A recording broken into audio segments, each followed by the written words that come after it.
Passo a passo da FIV.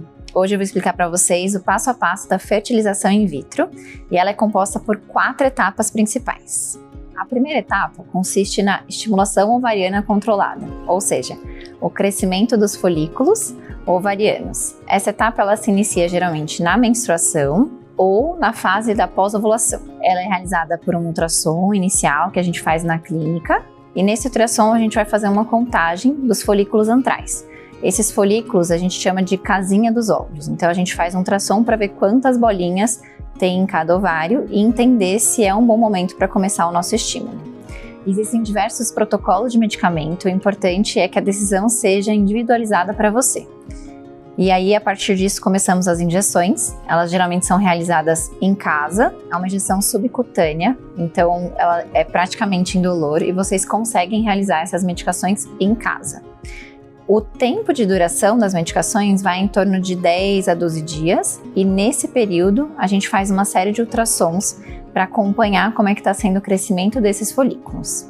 No último ultrassom do processo, nós verificamos se já está no momento de fazer a coleta dos óvulos e disparamos a ovulação, que é com uma medicação que chama Trigger. Essa medicação ela tem que ser feita no horário ideal para que dê certo a coleta 36 horas depois. A segunda etapa é a coleta dos óvulos. A coleta dos óvulos é realizada em ambiente cirúrgico, com anestesia. A anestesia é semelhante à anestesia da endoscopia. Então não tem intubação nem nada disso, a anestesia é realizada na veia e a gente coloca uma máscara de oxigênio. O procedimento todo dura em torno de 30 a 40 minutos e é minimamente invasivo, ou seja, a gente entra com um ultrassom, com uma agulha na ponta e faz a coleta dos óvulos através do fundo de saco vaginal. Então não tem ponto, não tem nenhuma cicatriz relacionada a isso. Como vocês estão vendo aqui na imagem, a gente vai coletando o líquido dos folículos. Esse líquido ele vai direto para o laboratório e o laboratório já vai me falando se está vindo óvulo ou não. Então, ao final da coleta, a gente já sabe quantos óvulos vieram. A próxima etapa é entender quantos óvulos são maduros. Mas nessa etapa a gente já sabe então como foi o processo e vocês vão embora no mesmo dia para casa. Então é um procedimento bem tranquilo. A gente pede para não trabalhar nesse dia e também não dirigir. Mas no dia seguinte, vida normal. A terceira etapa do processo é a formação dos embriões no laboratório. Então, no primeiro dia, no próprio dia da coleta, a gente vai saber quantos óvulos são maduros, que são os óvulos bons para fazer a fertilização. É nesse dia que ocorre a própria fertilização, que nós chamamos de ICSI, que é a injeção intracitoplasmática. A partir desse momento, a gente vai avaliar os embriões no dia seguinte, para entender como foi a fertilização. No terceiro dia, para entender quantos pré-embriões a gente tem. E aí na etapa de blastocisto, que são os embriões que a gente transfere, que podem se formar no 5º, 6º ou no 7º dia. Lembrando que de preferência, 5º e 6º dia são os melhores dias para formar embrião.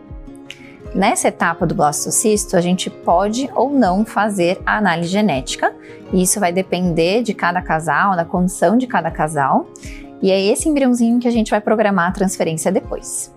Então, chegamos na 4ª etapa, que é a transferência do embrião. Na transferência não há necessidade de anestesia, é um procedimento muito simples e indolor. É um dia super especial porque a gente consegue acompanhar juntos ali a transferência do embriãozinho para dentro do útero. Nesse procedimento, o único preparo é estar com a bexiga cheia, porque isso facilita a entrada do catéter e também a visualização ali no ultrassom.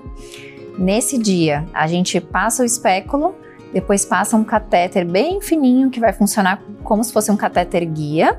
E quando estamos lá dentro do útero, o laboratório vai montar um segundo catéter contendo o embrião ou os embriões. E aí vai depositar dentro do útero, como vocês estão vendo aí nessa imagem. Aparece um sinalzinho que a gente chama de sinal da gota, que é o sinal de que o embrião foi transferido no lugar correto. Terminado o procedimento, a gente checa se esse embrião saiu do catéter e aí estão liberados para casa. 9 dias depois, a gente faz o teste de gravidez para saber se deu certo. Esse é um resumo de todas as etapas da fertilização in vitro. Se você tiver alguma dúvida, deixa aqui nos comentários. E se você tem indicação de fazer a fertilização in vitro, marque uma consulta. Se você gostou desse conteúdo, me siga nas outras redes sociais para continuar acompanhando sobre esse assunto.